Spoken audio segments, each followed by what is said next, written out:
Abame was a village blessed by the sun. The soil was so rich that a seed dropped by mistake would grow into a feast.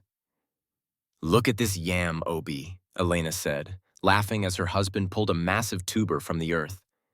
"It is as big as a newborn baby." The village was a place of high morals. Grandmothers sat under the iroko trees telling the young girls, "Your dignity is like a clay pot. Once you crack it, it can never hold water the same way again." The young women walked with pride, their heads held high, knowing they were the treasures of Abame. The change was slow, then sudden. The rain stopped coming. The wide river became a muddy trickle. "The gods are angry," the old men whispered, but the young men knew better. The big construction company nearby had dammed the water and then gone bankrupt. One evening, Obi came home and dropped his shovel. "The gates are locked, Elena. They said there is no more money. Not for the work we did, and not for the future." The golden era of Abame had turned to dust. Inside their mud brick home, the air was thick with the smell of nothing. Elena looked at her 3 children. Their ribs were beginning to show like the keys of a wooden flute. "Mama, my stomach is biting me," her youngest, Chidi, whispered. Elena searched the pot for the 3rd time. There wasn't even a grain of gari left. Obi sat in the corner, his head in his hands. "I am a man," he moaned, "but I cannot even provide a single meal for my house." The silence of hunger was louder than any shout. Elena went to the market to sell her last wrapper. There she met Auntie Ngozi, a woman with artificial hair and heavy makeup. "Why are you crying, Elena?" Ngozi asked, clicking her tongue. "Beauty like yours shouldn't be wasted on a hungry stomach. At the junction, the truck drivers have bulging pockets. They don't care about the rain or the construction company. They only care about a warm smile." Elena recoiled. "I am a married woman. I am a daughter of Abame." "Pride does not buy beans, my sister," Ngozi replied coldly. That night, Elena told Obi she was going to look for work in the next town. They both knew it was a lie, but the hunger made them cowards. She stood by the roadside as the heavy trucks rumbled by. When a driver slowed down, her heart hammered against her ribs. "Please, God, forgive me," she whispered. The next morning, she walked back into the village with a heavy bag of rice and a small bottle of vegetable oil. She didn't look at anyone. She felt like a ghost walking among the living. It didn't take long for the secret to leak. In a small village, the smell of frying fish is a public announcement. "Elena, where did you get the money?" her neighbor Mary asked. Elena looked at Mary's crying baby and then at her own full pot. She told the truth. Within a week, Mary was on the road too. Then came Sarah. Then came the young girls who had no dowries to hope for. The moral walls of Abame were falling faster than the dry crops. The junction was a place of neon lights and cheap gin. "Smile, Elena," Ngozi would shout over the loud music. "Nobody pays for a sad face." The women of Abame huddled together in the shadows between trucks. They were no longer the gold of the village. They were just numbers to the men who passed through. They learned to harden their hearts. They learned that if they didn't feel anything, it wouldn't hurt as much. Sunday morning came, and the church bell rang. The pastor stood at the pulpit, looking out at a sea of empty benches. "Where are the mothers?" he cried out. "Where are the daughters of Zion?" In the huts, the women were sleeping off the exhaustion of the night. In the squares, the men were drinking local palm wine to forget their shame. The Sunday dress, once a symbol of joy, lay folded and dusty under the beds. Men from the city began to hear about the village of women. They came in big SUVs, throwing small notes of money on the ground just to watch the girls scramble for them. "Look at them," one city man laughed, blowing cigar smoke. "They used to be so proud. Now they are like chickens chasing corn." The village elders tried to protest, but the city men just pointed to the food on the tables. "We are the ones keeping you alive," they sneered. The heat at the junction was different from the heat of the farm. It was a greasy, heavy heat that smelled of diesel and cheap perfume. Elena stood under the flickering yellow light of a tall street lamp, her feet aching in shoes that were too tight. She had become the unofficial queen of this dark place. Not because she wanted power, but because she had the most to lose. One night, she saw a young girl named Chinwei. Chinwei was only 15, her school uniform replaced by a dress that was too short and too thin for the night air. The girl was shivering, her eyes darting back and forth like a trapped bird. A large man in a truck leaned out, whistling through his teeth, waving a bundle of crumpled Naira notes. "Come here, small one," the man growled. Before Chinwei could move, Elena stepped in front of her. She looked the man in the eye with a coldness that made him blink. "She is a child," Elena said, her voice like grinding stones. "Go find your pleasure elsewhere." The man cursed and drove off, spitting dust on them. Chinwei burst into tears, her shoulders shaking. "Auntie Elena, my mother is sick. The pharmacist says he won't give the medicine without the money. What am I supposed to do?" Elena held the girl's face in her hands. "Listen to me, Chinwei. This road is a mouth. It eats people. Once you go inside, it is very hard to come back out. Take this." Elena reached into her own hidden pocket and handed the girl the money she had made the night before. "Go buy the medicine. Do not come back here tomorrow. Promise me." As Chinwei ran back toward the village, Elena felt a hollow ache in her chest. She was saving one girl, but she was losing herself. She looked at her hands in the moonlight. They were the hands that used to plant yams and braid hair. Now, they felt heavy with a shame she couldn't wash off. She realized that the mothers of Abame were carrying a burden heavier than any water pot. They were carrying the survival of a village on their backs, but their souls were being crushed by the weight. While the village was drowning in the easy money of the road, Maya sat in the quiet shadows of her grandmother's old hut. Maya was 19, with a jawline set in a permanent line of defiance. She remembered the stories her grandmother told her, stories of a time when the women of Abame were famous for their weaving, long before the construction company or the drought. "Maya, why do you sit in the dark?" her mother asked, her voice thin with exhaustion. "The table is empty. Elena says there is work at the Junction. She says they need girls who look like you." Maya didn't look up. Her fingers were busy untangling a pile of old, dusty cotton. "I am not a girl who looks like that, Mama. I am a daughter of the loom." "The loom is dead, Maya. The tradition is gone," her mother shouted, a desperate sob breaking her voice. "You cannot eat tradition. You cannot wear a story to keep the rain off." "I will make them remember," Maya whispered. She had found her grandmother's old wooden loom, hidden under a pile of moth-eaten sacks. It was gray with age, and the wood was dry, but the soul of the machine was still there. She spent days cleaning it with lemon oil and prayers. She gathered wild berries from the bush to make dyes, deep purples from the elderberries and bright yellows from the roots of the forest. She began to weave. Clack, slide, thump. The rhythm was slow at first. Her fingers bled as the rough cotton pulled against her skin. But as the sun set over the hills, a pattern began to emerge. It was a pattern of a phoenix rising from the ashes, colored in the vibrant hues of a Nigerian sunset. She wasn't just making a cloth, she was weaving a rebellion. The news of Maya's project spread through the village. One afternoon, a group of girls headed to the Junction stopped by her hut. They were wearing bright lipstick and heavy jewelry, their laughter sounding forced and brittle. "Look at our little artist," teased Sarah, a girl who used to be Maya's best friend. "She thinks she can fight a famine with a piece of string. How much did you make today, Maya? 10 naira? 20? The other girls giggled, but their eyes were sad. They wanted to believe that what they were doing was the only way. If Maya succeeded, it meant they had failed. "I made a choice," Maya said, her voice calm and steady. She didn't look at their jewelry. She looked at the cloth on her loom. "My grandmother told me that a woman's power is in what she creates, not what she gives away. This cloth will still be beautiful in 50 years. Can you say the same for your nights at the Junction?" Sarah flinched as if she had been slapped. "You think you are better than us? We are feeding our families. We are the ones buying the yams you eat."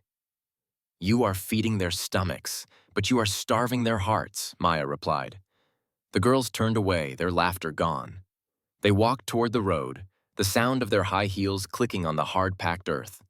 Maya watched them go, her heart breaking for them. She knew they weren't evil.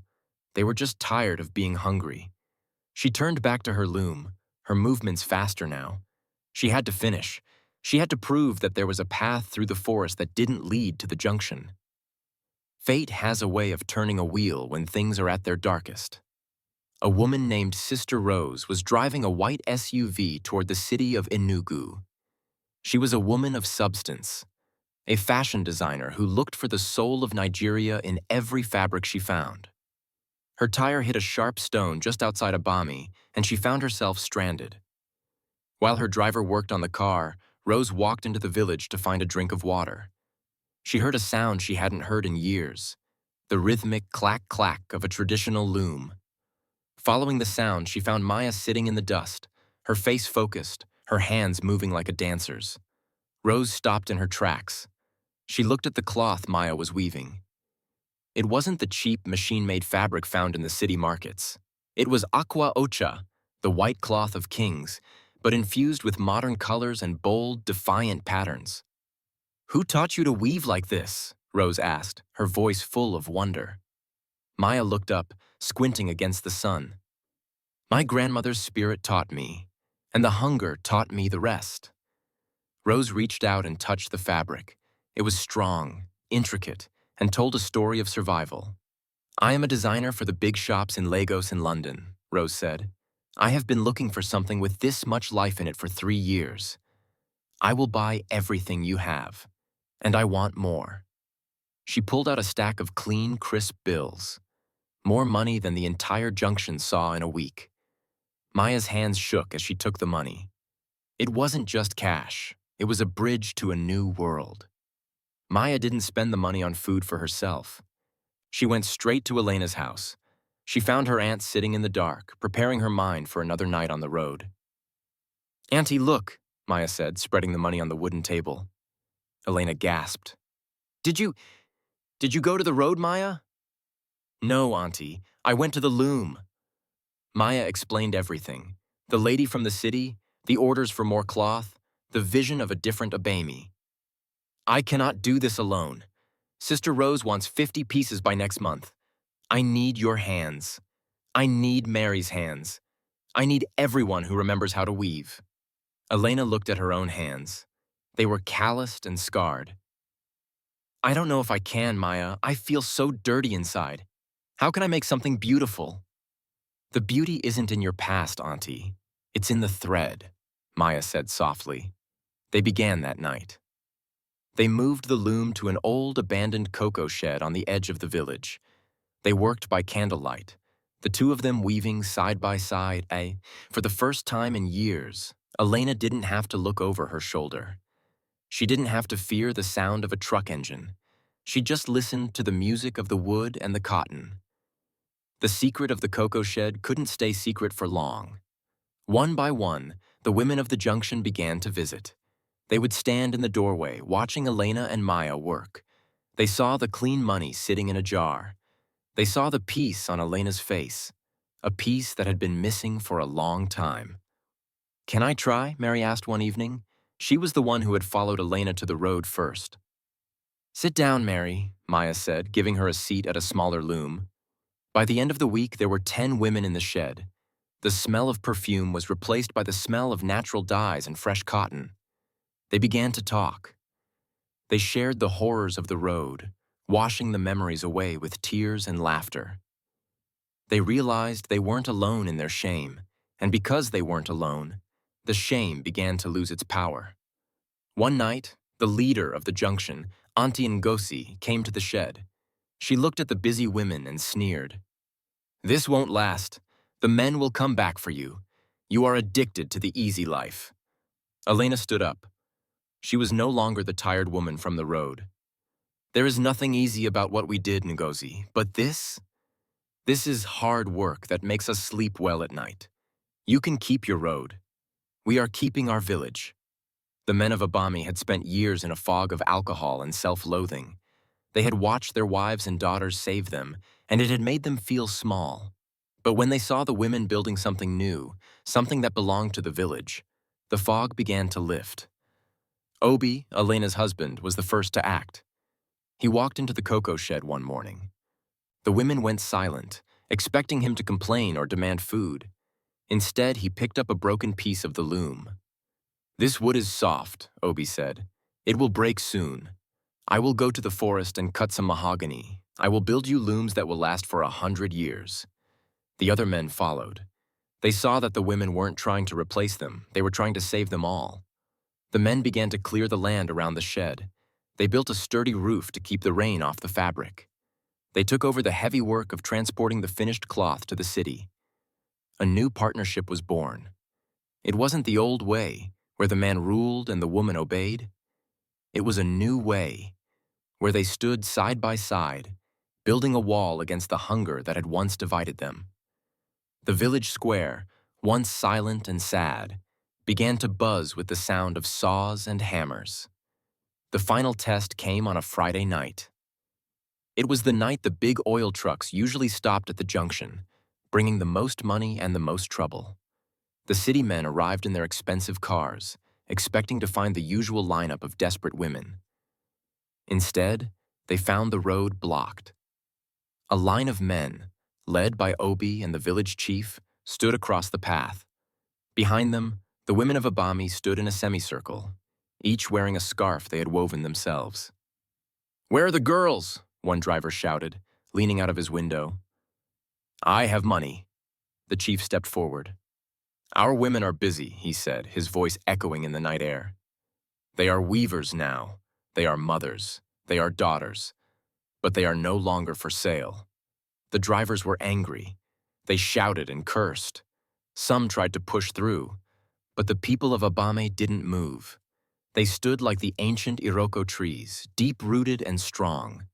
They weren't afraid because they had nothing left to hide. Eventually, the cars turned around. The red taillights faded into the distance. The junction, once a place of darkness, was reclaimed by the silence of the bush. That night, the village didn't sleep because of hunger. They stayed awake to celebrate their freedom. With the profits from the Abame textiles, the village didn't just buy food, they invested in the future. The old primary school, which had been falling apart, was rebuilt with bright blue paint and sturdy desks. Maya insisted that every girl in the village attend school. "If they can read the contracts, nobody can cheat them," she said. "If they know their history, nobody can make them feel small." A special class was started for the women who had missed out on their education during the road years. Elena sat in the front row, learning to write her name for the first time. She wrote it in big, bold letters. Elena of Abame. The village started a scholarship fund. They sent the brightest children to the university in the city. The labels that used to haunt them, the girl from the junction, the broken woman, were replaced by new ones, the student, the manager, the designer. They realized that education was the best dye. It changed the color of their lives forever. A year after the road was closed, the village held a grand festival. It wasn't the New Yam Festival of the old days, but something new. They called it the Festival of the White Cloth. They gathered by the river where the drought had first started. The water was flowing again, clear and cool. The priest of the village, who had once been too ashamed to speak, stood before the crowd. "We have all walked through the valley of the shadow," he said. "We have all done things we thought we could never forgive. But look at this cloth." He held up a long piece of Maya's weaving. "It is made of many threads. Some are dark, some are light, but together they make a pattern of beauty." The women walked into the river, letting the water flow over their shoulders. They weren't washing away sin in a way that made them feel guilty. They were washing away the pain. They hugged each other, crying for the ones they had lost and laughing for the ones they had saved. They realized that their value wasn't something a man could buy or a drought could take. It was born within them. Years passed, and Abame became a name known all over the world. Fashion houses in Paris and Milan sent representatives to the small village to buy the resilient silk. But inside the village, life remained simple. Maya was now a mother herself. She sat on her porch, watching her daughter play in the sand. Her daughter didn't know what the junction was. She didn't know what it felt like to have a stomach that bit like a dog. She only knew the sound of the loom and the smell of the forest. Elena, now an elder, sat next to her. Her hair was white, but her eyes were bright.